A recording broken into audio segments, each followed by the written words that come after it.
presentamos Perspectiva Bíblica Mundial. Analizaremos temas de relevante interés sobre la verdad presente, que nos ayudará a crecer espiritualmente, mediante la conducción del Ministerio de Sostén Propio, una voz que clama en Venezuela, bajo la dirección del evangelista y conferencista José Barito. Le invitamos a seguir toda la serie.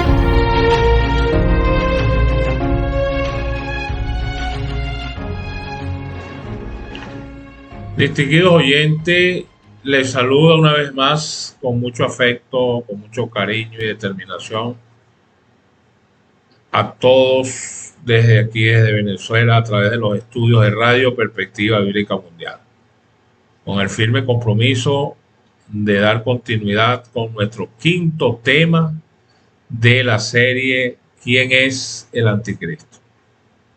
Ok. Antes de continuar, quisiera, como de costumbre lo hacemos, hacer una pequeña oración. Oremos.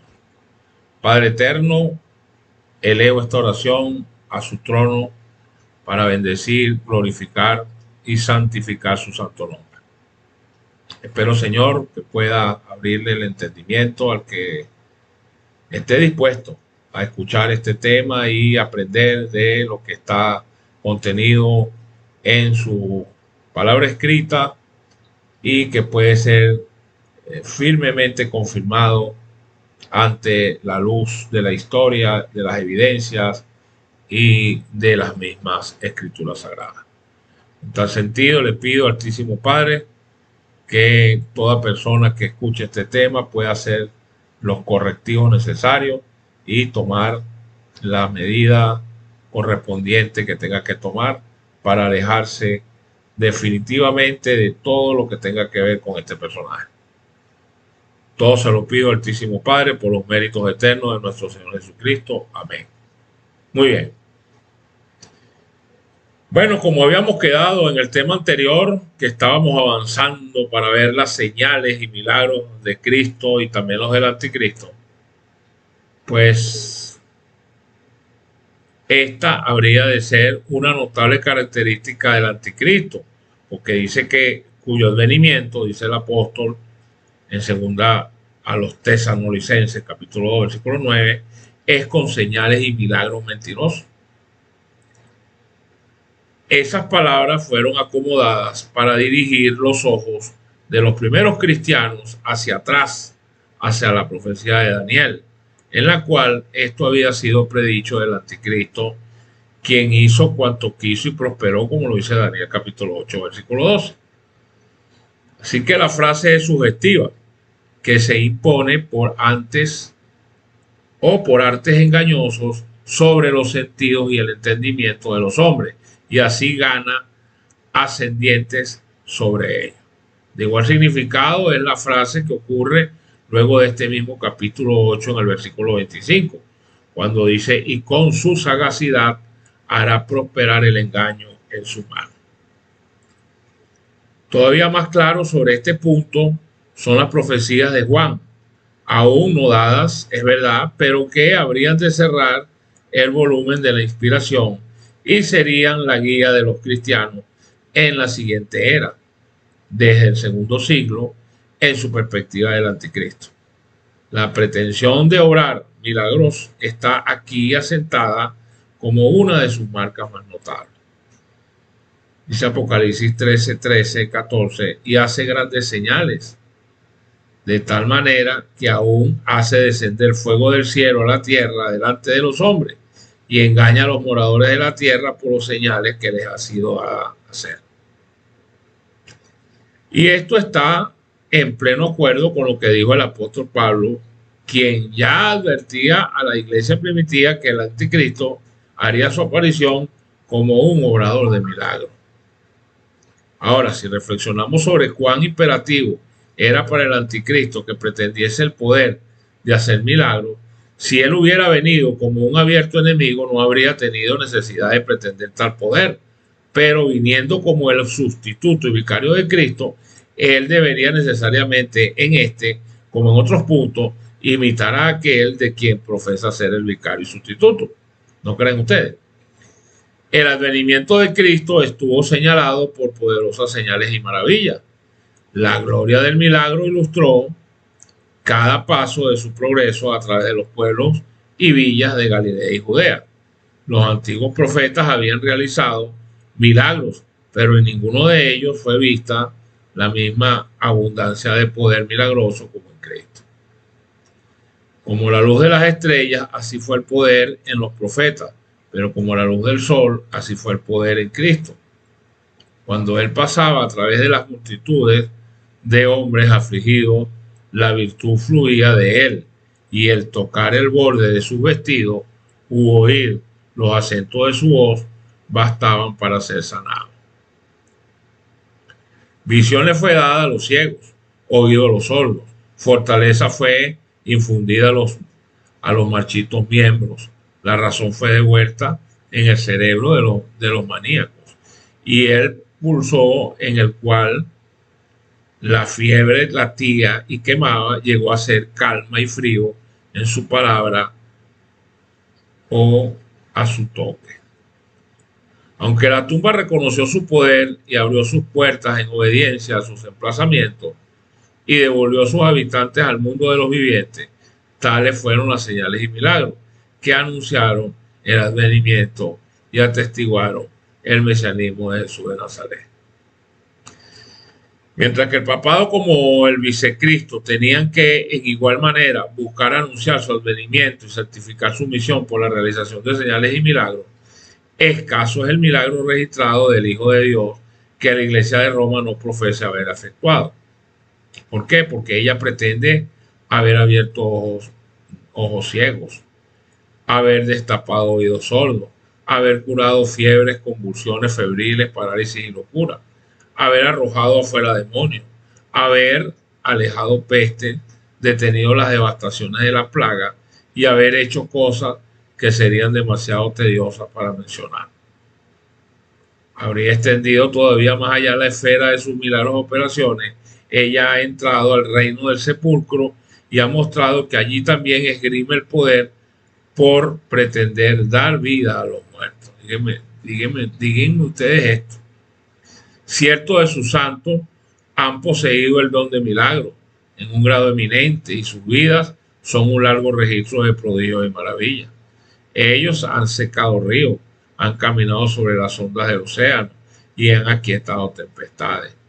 Los ángeles han descendido a ministrarles y estrellas sobrenaturales han brillado para guiarlos en la oscuridad. En resumen, la Iglesia Católica Romana pretende haber ejercido el mismo poder ilimitado de Cristo, tanto sobre el mundo visible como el invisible, y haberle limitado a Él en todas las cosas, excepto la mansedumbre de su espíritu, la pureza de su doctrina y la santidad de su vida. El papado profesa también obrar maravillas espirituales. ¿Cuáles son esas maravillas espirituales? Aquellos divinos y salvíficos cambios del corazón y del alma del hombre que el cristianismo logra y que es solo la prerrogativa del cristianismo lograr. La Iglesia Católica Romana profesa regenerar en el bautismo el alma y cambiar el destino eterno del bautizado. Por el ungimiento con aceite, ella llena a los hombres con el Espíritu Santo y por sus sacramentos los colma con gracia. Por ordenación, ella pasa por encima de 18 siglos y une a los sacerdotes con Pedro, el apóstol. 5 palabras habladas en el altar cambian el pan y el vino en el cuerpo y sangre de Cristo. 2 palabras articuladas en el confesionario efectúan el perdón del penitente. Y pues el viaticum da seguridad al hombre encaminando su viaje final para que pueda encontrar las puertas del paraíso abiertas para darle la entrada entre los benditos. Y esos son apenas, o diríamos que son poderosos milagros. Es así como el falso Cristo ha llevado adelante la guerra contra el verdadero Cristo. Pero un simple término es lanzado con el cual el hechizo se quiebra efectivamente y se disuelve el poder de esas maravillas sobre todos aquellos que no desean sujetarse a su ilusión.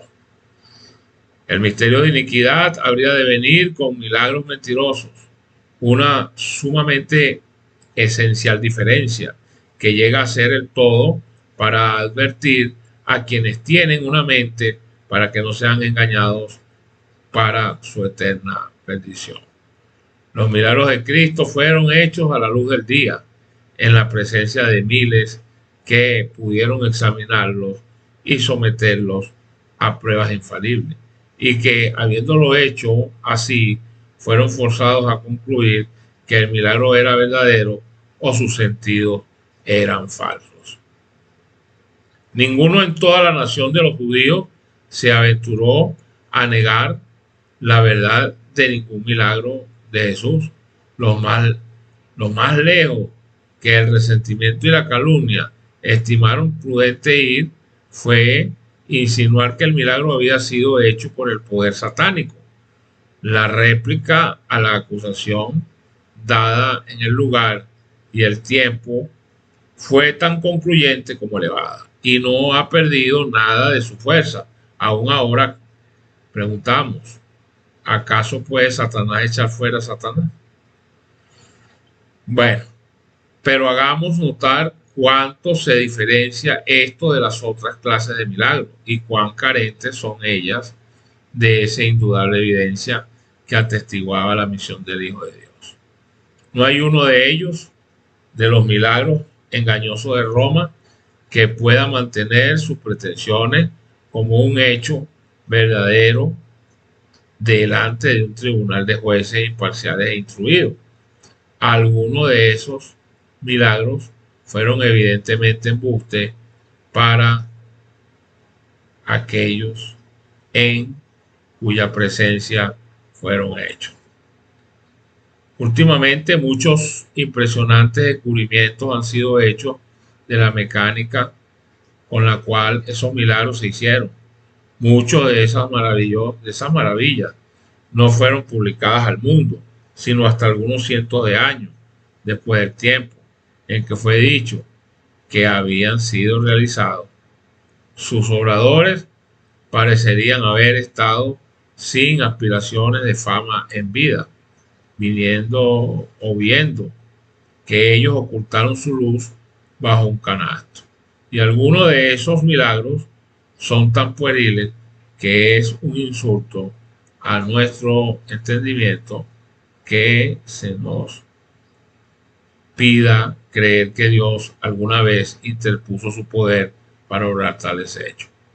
La profecía le ha dado el nombre correcto antes de que fueran hechos. Ellos son milagros mentirosos. La realización espiritual de la Iglesia de Roma son enfáticamente milagros mentirosos. La regeneración bautismal de recién nacido es un milagro mentiroso. La gracia sacramental es otro milagro mentiroso. El poder sacerdotal es más que un milagro mentiroso. La absolución del confesionario es triple veces más corrupto y es un milagro mentiroso. La transubstanciación es el más grande milagro y el más grande engaño de todos. Y la extrema unción es un último y fatal engaño. O sea, ¿qué queremos decir con esto? Pues que no hay realidad detrás de ninguna de esas cosas. Eso es pura corrupción. Eso es pura corrupción. Entonces, ellas son las que han de ser deploradas, las que tienen referencia al mundo eterno y que millones toman su partida de este mundo confiando plenamente en esas mentiras para salvación. Pero resulta que se van engañados. El evangelio vino en medio de la refulgencia de milagros reales que fueron hechas por Dios y fueron un testimonio divino para el mesianismo de su Hijo. El papismo vino en medio del lóbrego y engañoso destello de falsos milagros, los cuales fueron hechos por Satán y que fueron su firma personal, brindando testimonio a todos de que el sistema en representación del cual fueron hechos era el misterio de iniquidad. Así es la triste historia de esta lamentable organización llamada el Vaticano. Muy bien, hasta aquí nuestro tema. En nuestro próximo contenido estaremos profundizando y dando continuidad a este mismo tema, pero sobre las señales y milagros del terror del anticristo. Así que me despido de ustedes hasta la próxima para seguir con la continuación de esta serie, esperando seguir aportando y contribuyendo con el mensaje de los tres ángeles que se nos ha sido confiado por parte de nuestro Señor Jesucristo. Quedo a sus gratas órdenes desde Venezuela. Les habló el pastor José Barito de la Iglesia Adventista del Séptimo Día Libre, su servidor. Dios les bendiga, distinguida audiencia.